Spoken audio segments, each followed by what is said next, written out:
আসসালামু আলাইকুম বন্ধুরা, কেমন আছো? আশা করি অনেক ভালো আছেন। আজকে আমি তোমাদের একটা কৃষকের গল্প শোনাতে চলেছি। চলো ভিডিওটা শুরু করা যাক।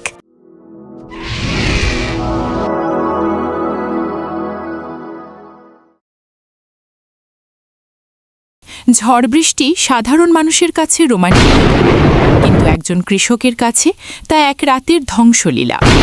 করিম চাচা সারা বছর হাড় ভাঙা খাটুনি দিয়ে তার স্বপ্নের ধানক্ষেত বুনেছিলেন।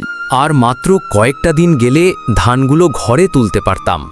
এই ঝড় আমার সব শেষ করে দিল রে খোদা। আমার সোনার ফসল সব মাটির সাথে মিশে গেল। রোদের তীব্রতা হোক বা শ্রাবণের বন্যা, কৃষকের কষ্টের কোনো ঋতু নেই।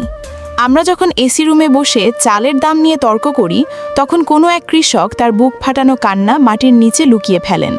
বাবা, তুমি আর এই কাদামাটিতে নামিও না। আমাদের সব শেষ হয়ে গেছে। আমি শহরে গিয়ে রিক্সা চালাবো, তাও ভালো। এই মাটির পেছনে আর কষ্ট করো না। না রে বাপ, মাটির ওপর রাগ করতে নেই। এই মাটি আমাদের মা। মা মাঝে মাঝে পরীক্ষা নেয়। আমি যদি লাঙ্গল ছেড়ে দিই, তবে শহরের মানুষগুলো খাবে কি? কৃষকের হাত ভেঙে গেলে যে পুরো দেশের পেট খালি থাকবে। করিম চাচা আবার কোদালটা শক্ত করে ধরলেন। রোদ উঠেছে। তিনি আবার নতুন করে জমি ঠিক করার কাজে লেগে গেলেন।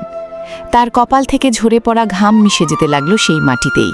ফসল নষ্ট হলে কৃষকের মন ভাঙে, কিন্তু তার স্বপ্ন মরে না। তারা কাঁদেন, কিন্তু পরদিনই আবার কোদাল হাতে মাঠে নামেন, কারণ তারা জানেন তাদের কষ্টের ওপরেই বেঁচে আছে পুরো দুনিয়া। কৃষক বাঁচলে দেশ বাঁচবে। অন্নদাতাদের কষ্টকে সম্মান করুন। ধন্যবাদ।